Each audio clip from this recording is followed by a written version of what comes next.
Welcome back. So we start off from the nation's capital, where the 10th Senate is marking 1 year of legislative proceeding. There is no executive influence in the running of the affairs of the upper legislative chamber. This is the position of the Nigerian Senate, where lawmakers are also planning to expeditiously pass the new National Minimum Wage Amendment Bill if it gets to the National Assembly immediately after the Salah break. The spokesman for the upper legislative chamber, Senator Yemi Adaramodu, made the clarifications while giving the scorecard of the 10th Senate at a media briefing in Abuja. Senator Adaramodu adds that there could be sanctions for states that fail to comply with the amended new minimum wage bill.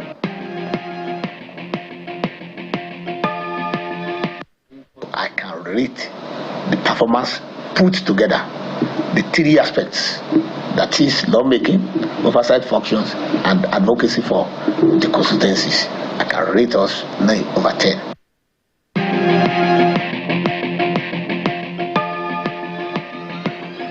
And as part of efforts to stem the tide in insurgency in the country, the defense headquarters has announced the killing of 197 terrorists in addition to the arrest of 3 and 10 others.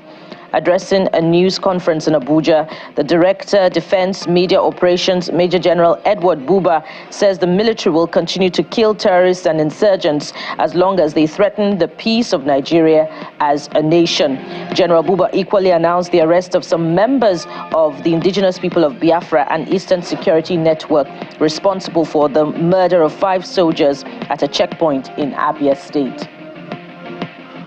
Our war effort is designed and crafted to not just defeat the terrorists, but to destroy them, as well as dismantle their terror infrastructure, which include their military capability, their administrative capability, as well as their logistic capabilities. Now, following the killing of 5 personnel at the checkpoint in Abia State, troops conducted several intelligence-based operations, and these operations led to the discovery and destruction of several indigenous people of Biafra and their Eastern Security Network cohorts terrorist camps across the southeast region. Now, several arrests were made, and those who were found not to have any connection with the incident were released, while several others culpable are still in detention. And back to our minimum wage developing story. President Bola Tinubu has reacted to the agitations over a new national minimum wage for Nigerian workers, saying it will be based on what the country can afford to pay. He stated this at a dinner organized to celebrate Nigeria's Democracy Day, held at the State House Conference Center, Abuja, where he says the unity of Nigeria cannot be traded. The president also reacted to the incident at the Eagle Square, where he missed his step and slipped, describing it as a fall in honor of democracy. We're going to do it what Nigeria can afford, what you can afford, what I can afford. They ask you to cut your coat according to your size. If you have size at all, the promises I could make, struggling to bring the food prices down, but those bandits to leave the farmers alone and bring Nigeria back to its glory of production and harvesting. Away from the minimum wage now, troops of Sector 6 Operation Well Punch have killed a notorious bandit, Buhari Alhaji Halidu, popularly known as Buhari Yadi, during an operation in Giwa local government area of Kaduna State. The infamous terrorist kingpin, who is one of the deadliest bandit leaders terrorizing northern Nigeria in the last decade, was killed by the security forces along with 35 members of his gang. According to a statement by the Kaduna State Commissioner for Internal Security and Home Affairs, Samuel Aruwan, Buhari Yadi and some members of his gang were neutralized during a fierce gun battle with troops of Operation Well Punch around Idasu Forest at the boundaries between Giwa local government of Kaduna State and Sabuwa local government of Katsina State. According to the Kaduna State government, Buhari Yadi and the brigands under his command had been unleashing terror on citizens in Giwa local government area and some parts of Niger and Zamfara states.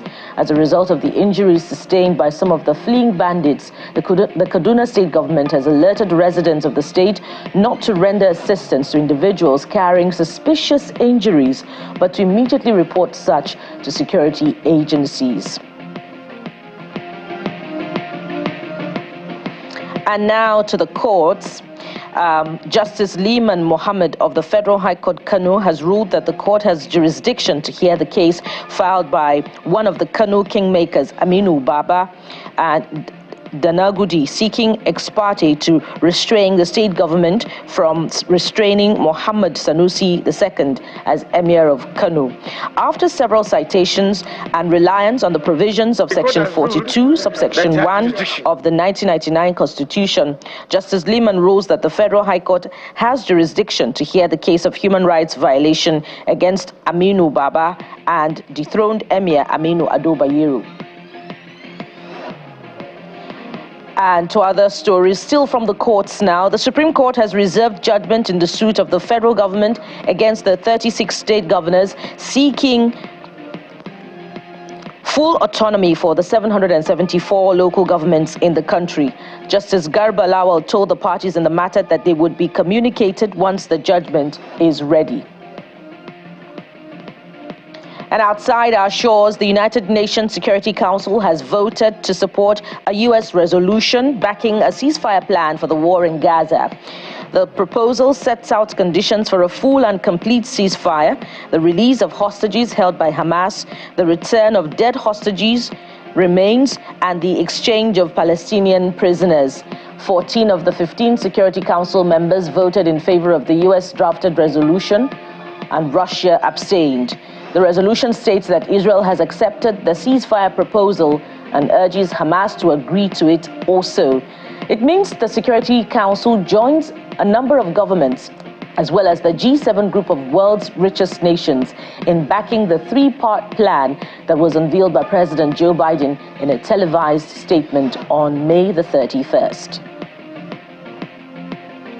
And in sports, the Nigerian Football Federation has announced its decision to appoint a new technical advisor for the Super Eagles coach, who would be Finidi George's immediate boss, as we're reporting. Finidi George was appointed by the NFF in April, nearly 2 months after the expiration of Jose Peseiro's contract. Recall that Finidi worked as an assistant under Peseiro during his time as Super Eagles coach and was appointed as an interim coach after the Portuguese left. However, Finidi's appointment has not gone as planned. As interim coach, the former Nigerian international led Nigeria to defeat Ghana, but he lost to Mali following his permanent appointment as Super Eagles coach.